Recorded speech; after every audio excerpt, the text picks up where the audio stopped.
থেকে আর বেরো না ইয়ামিন। আমি তোমার পা দুটো ধরি ইয়ামিন, আমাকে ক্ষমা করে দাও ইয়ামিন। আজকে আমার শরীরটা খুব খারাপ ইয়ামিন। হোয়াট দ্য ফাও কথা, এত সাহস সেই গেলাম নাই, শেষ করে দাও। পানির নিচে ডলফিনটা তো জঙ্গলের মতন, এটা না জঙ্গলের মতন।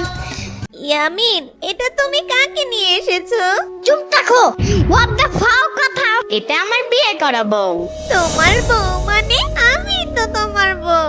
তাহলে এই মেয়েটা তোমার বউ কিভাবে হয় বলো তো ইয়ামিন? হোয়াট দ্য ফাও কথা। ও হ্যাঁ, তো কথা বলতেছো কেন? বেশি রাগ করলে চুল পড়ে যায়। আমাকে আজ পর্যন্ত একটা সন্তানের মুখ দেখাতে পারলি না, মুখ পুরি কথাটা। তাই আমি ঈশিতাকে বিয়ে করেছি, ও আমাকে এবার সন্তানের মুখ দেখাবে। ও আচ্ছা, আমি এবার সবটুকু বুঝতে পেরেছি। not a big deal. কথা হইলে কথা তা না। তুমি চাইলে একটা ভ্যানিলা কেক আনতে পারো। এখন ভিতরে যাও, আমাদের খাবার দাবারের ব্যবস্থা করো, সাথে বিরিয়ানি রাখবে কিন্তু। আচ্ছা ঠিক আছে, আমি যাচ্ছি। এরপর শম্পা কাঁদতে কাঁদতে ঘরের ভিতরে চলে যায়। ইয়ামিন আর ঈশিতার জন্য ঘর সাজিয়ে দেয়, ফুল দিয়ে সুন্দরভাবে তাদের বিছানা সাজিয়ে দেয়। এরপর শম্পা এক গ্লাস দুধ আর কিছু ফল নিয়ে আসে। শম্পাকে দেখে ঈশিতা বলে, এই ইয়ামিন, ও কেন এসেছে এই ঘরে? আসলে ছোট, বিয়ের পর অনেক নিয়ম কারণ থাকে, তাই আমি তোদের ঘরে এসেছিলাম। আর সেই নিয়ম কারণ তোমাকে আমি শিখিয়ে দিতে এসেছিলাম। আর সেই কখন না কখন তোমরা খেয়েছো, তাই তোমাদের জন্য কিছু খাবার নিয়ে এসেছি। এই শম্পা শোনো, তোমার মতন অলক্ষীর কাছে আমি কোনো নিয়ম কারণ শিখতে চাই না।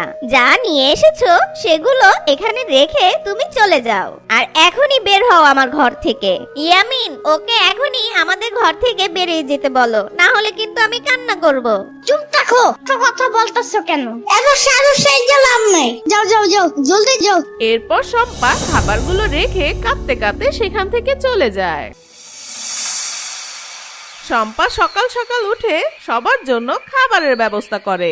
আর তখন ঈশিতা এসে বলে, শম্পা, আমার ঘরটা না অনেক ছোট হয়ে গেছে। এই বাড়িতে সবচেয়ে বড় ঘরটা কোনটা? তাড়াতাড়ি আমাকে বলো তো। হ্যাঁ ঈশিতা, আমার ঘরটা অনেক বড়। শম্পা, এখনই চলো আমার সাথে, আমি একটু তোমার ঘরটা দেখে আসি। যদি তোমার ঘরটা আমার পছন্দ হয় তাহলে আমি ওই ঘরেই থাকবো। এই ছোট ঘরটায় থাকতে আমার দম বন্ধ হয়ে আসে। এরপর শম্পা ঈশিতাকে তার ঘরে নিয়ে যায়। ঈশিতা ঘরটা দেখে বলে, শোনো শম্পাপু, তোমার এই ঘরটা না আমার অনেক পছন্দ হয়েছে। আজ থেকে আমি এই ঘরেই থাকবো। এই ঘরটা কত সুন্দর। শোনো শম্পা, এই ঘরটাতে তোমাকে মানাচ্ছে না, আর আমার ঘরটা কত ছোট।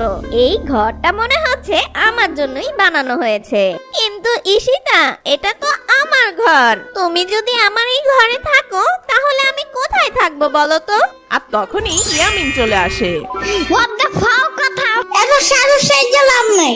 এই, এটা হচ্ছে আমার বাড়ি, আর তুমি যে বলছো তোমার ঘর, তোমার ঘর বলতে এখানে কিছুই নেই, বুঝেছো? আজ থেকে ঈশিতা আর আমি এই ঘরে থাকবো, আর তুমি বাইরে গিয়ে থাকো। যাও যাও যাও যাও, জলদি যাও। আচ্ছা ঠিক আছে ইয়ামিন, তোমার যাতে ভালো হয় আমি তাই করব তোমার জন্য। আমি কিছুই বলবো না তোমাকে। ইয়ামিনের এসব আচরণে শম্পা বেশ কষ্ট পায়। শম্পা সব কষ্ট মুখ বুজে সহ্য করে নেয়, কাউকে কিছু বলে না। এভাবেই অনেকদিন কেটে যায়। এরপর একদিন সকালবেলা ঈশিতা শম্পাকে বলে, এই শম্পা, এই ঘরগুলো এত অগোছালো কেন? সারাদিন তুমি কি করো? হ্যাঁ, সারাদিন বসে বসে ঘোড়ার ঘাস কাটো মনে হচ্ছে। আমার স্বামীটা কত কষ্ট করে সারাদিন রোজগার করে, আর সেই খাবারগুলো তুমি বসে বসে খাও, তাই না? তোমার বসে বসে গিলা ছাড়া আর কি কাজ আছে বলো তো? আসলে ঈশিতা, আজ আমার শরীরটা খুব খারাপ, আমার কিছুই ভালো লাগছে না, তাই আজকে আমি ঘরের কোনো কাজ করতে পারিনি। আজকে ইয়ামিনের জন্য একটু কষ্ট করে তুমি রান্না করো না বোন আমার। কি, তোর এত বড় সাহস? আমি করব রান্না? এটা অসম্ভব ব্যাপার, এটা কিছুতেই সম্ভব নয়। আমি বড় লোকের মেয়ে, এসব রান্না বান্না আমাকে দিয়ে হবে না।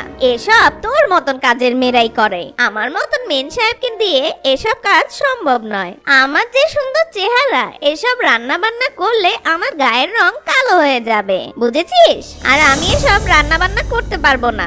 এখন তুই রান্না করবি, আর এসব ঢং দেখানো তুই বাদ দে। তোর ওই অসুস্থতা দেখার টাইম নেই আমার, বুঝেছিস?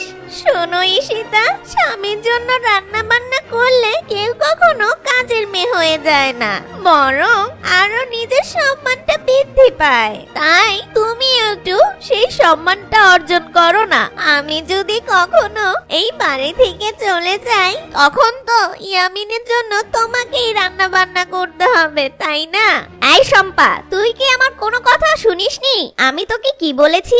আমি রান্না করতে পারবো না বলেছি, যেহেতু পারবো না। আর তোর এই ফালতু পেঁচাল আমাকে শোনাবি না, যা দূর হয় এখান থেকে। আর তোর এই জ্ঞানগুলো তোর কাছেই রাখ, বুঝলি?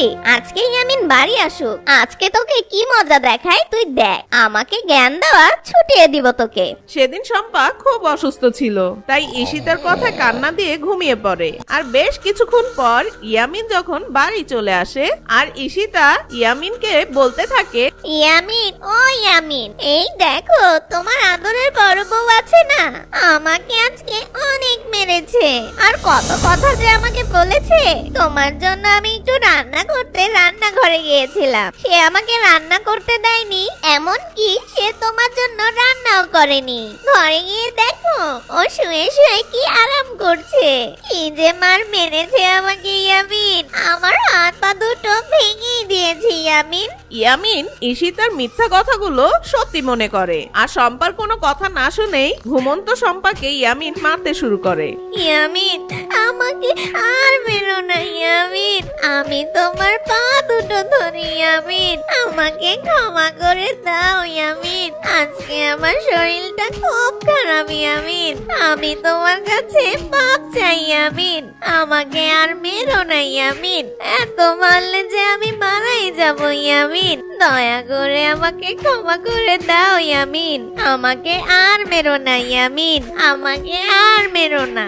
আমি এই ব্যথাটা সহ্য করতে পারছি না ইয়ামিন, দোহাই লাগে তোমার ইয়ামিন।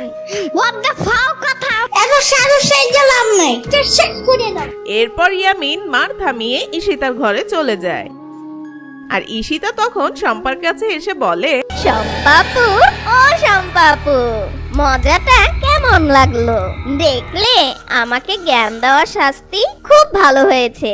আর কোনোদিন আমাকে জ্ঞান দিতে আসবি? কোথাকার কোন গ্রামের মেয়ে আমাকে নাকি জ্ঞান দিতে আসে? থাক, এখন পড়ে থাক। এই বলে ঈশিতা শম্পার ঘর থেকে চলে যায়, আর শম্পা সারা রাত কান্না করে পার করে দেয়। এভাবেই বেশ কিছুদিন কেটে যায়। এরপর একদিন ঈশিতা শম্পাকে রান্নাঘরে গিয়ে বলে, এই শম্পা, কালকে থেকে আমার মাথাটা খুব ব্যথা করছে, কড়া করে এক কাপ চা বানিয়ে দাও তো। শম্পা কাজ করছিল বলে ঈশিতার কথা শম্পা ঠিক মতন শুনতে পায়নি। কিছুক্ষণ পার হয়ে যাওয়ার পর ঈশিতা রেগে এসে একটা আগুনালা কাঠ দিয়ে শম্পার পিঠে লাগিয়ে দেয়, আর শম্পার বেশ খানিকটা জায়গা পুড়ে যায়। শম্পা কাতরাতে কাতরাতে সেখান থেকে চলে যায়। এদিকে ইয়ামিন ঘরে ফিরে আসে, আর ঈশিতা ইয়ামিনকে দেখে বলতে লাগলো, জানো ইয়ামিন, আজকে শম্পাপুর কাছে একটু চা চেয়েছিলাম, আমাকে চা না দিয়ে আমাকে লাঠি দিয়ে পিটিয়েছে। আর আমাকে বলে কি, শুনবে, নিজের চা নিজে বানিয়ে খেতে পারিস না, আমাকে কেন চা বানাতে বলছিস? তুই নিজে বানিয়ে খা। এত সাধু সেজে লাভ নাই, শেষ করে দাও। শম্পা মনে মনে ভাবে, ইয়ামিন, তুমি আমাকে যতই মারো না কেন, আমি এই বাড়ি ছেড়ে কোথাও যাব না। তুমি আমাকে নাই বা ভালোবাসলে, আমি তো তোমাকে অনেক ভালোবাসি ইয়ামিন। আমি যদি এই বাড়িতে থাকি, তাহলে তোমার মুখটা আমি প্রতিদিন দেখতে পারবো ইয়ামিন। শম্পা এসব কথা ভাবছিল আর খুব কান্না করছিল। এভাবে বেশ কয়েকদিন কেটে যায়। একদিন ইয়ামিন ঈশিতাকে বলে, আচ্ছা ঈশিতা, আমি তো তোমাকে অনেক দিন হয়েছে বিয়ে করেছি, কিন্তু তুমি আমাকে এখনো কোনো বাচ্চা দিতে পারলে না কেন? এর মানে কি, তুমিও কি আবার বড় বউয়ের মতন হবে নাকি? শোনো ইয়ামিন, শুধু যে আমার সমস্যা আছে তা না, তোমারও তো সমস্যা থাকতে পারে। এখন ডিজিটাল যুগ, যে কোনো সমস্যা পরীক্ষা করলে বের হয়ে যাবে। চলো ইয়ামিন, আমরা এখন হাসপাতালে যাই। এরপর ঈশিতা ইয়ামিনকে নিয়ে হাসপাতালে চলে যায় এবং ওরা দুজনই টেস্ট করায়। ঈশিতার রিপোর্টে কোনো সমস্যা ছিল না, সমস্যা ছিল ইয়ামিনের রিপোর্টে। ইয়ামিন কোনোদিনই বাবা হতে পারবে না। হোয়াট দ্য ফাও কথা। এরপর ওরা দুজন মন খারাপ করে বাড়ি ফিরে আসে। এরপর ঈশিতা ইয়ামিনকে বলে, দেখো ইয়ামিন, আমি তোমার সাথে আর সংসার করতে পারবো না। একটা মেয়ের জীবনের সবচেয়ে বড় সম্পদ হচ্ছে তার সন্তান, আর একটা মেয়ের জীবনের সবচেয়ে বড় আশা সে মা হবে। সেই আশা থেকে তুমি আমাকে বঞ্চিত করেছো। আমি তোমার সাথে আর সংসার করতে চাই না। আমি আজকেই তোমাকে ডিভোর্স দিয়ে আমার ড্যাডির বাসায় চলে যাব। এতদিন তো খুব বলেছো আমি অলক্ষী, তোমার বড় বউ অলক্ষী। আসলে সবচেয়ে বড় অলক্ষী হচ্ছে তুমি, বুঝতে পেরেছো? আমি গেলাম ইয়ামিনের বাচ্চা। বাসায় যাব মানে কি? হ্যাঁ, আগেই জানতাম কিছুই করতে পারবা না।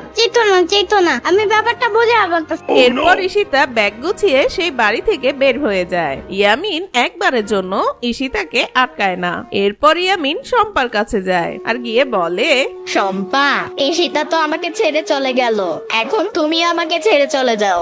না ইয়ামিন, আমি তোমাকে ছেড়ে কোথাও যাব না। আমাদের সন্তান থাকবে না তাতে কি হয়েছে বলো? আমরা একটা বাচ্চা পালক আনবো, তারপর নিজের সন্তানের মতন করে ওকে বড় করব। হোয়াট দ্য ফাও কথা।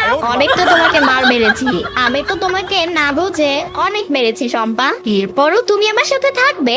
আমি আসলে সন্তানের মোহে পড়ে গেছিলাম, এজন্যই তোমাকে বুঝতে পারিনি। তোমাকে ক্ষমা চাইতে হবে না ইয়ামিন, আমি তোমার সব অন্যায়গুলো মাফ করে দিয়েছি। এবার চলো আমরা একটা অনাথ আশ্রমে গিয়ে একটা বাচ্চা নিয়ে আসি। এরপর ওরা দুজন অনাথ আশ্রমে গিয়ে একটি বাচ্চা নিয়ে আসে আর ওকে নিয়ে সুখে শান্তিতে বসবাস করলো। এরপর ইয়ামিন সুখে শান্তিতে গান গেতে থাকে। বগুড়ার দই হলো এবার দিগায়, মোস্তাকিমের চাপা বার দিগায়। বাপরে বাপ, এটা আমি কি দেখলাম? ভাগ্যিস এটা একটা স্বপ্ন। আমি তো ব্যাপক ভয় পেয়ে গেছিলাম। ওরে বাবারে, আমি জীবনে বিয়ে করব না, এত ঝামেলা বিয়েতে। বন্ধুরা, কেমন লাগলো তোমাদের আজকের গল্প? যদি ভালো লেগে থাকে তাহলে অবশ্যই একটা লাইক দিও। তোমরা তো কেউ কমেন্ট করো না, তাই আমাদের ভিডিওগুলো ভাইরাল হয় না। সামনে ইয়ামিনের কি গল্প দেখতে চাও সেটা কমেন্ট করে জানাও, আর বন্ধুদের সাথে শেয়ার করতে ভুলবে না কিন্তু।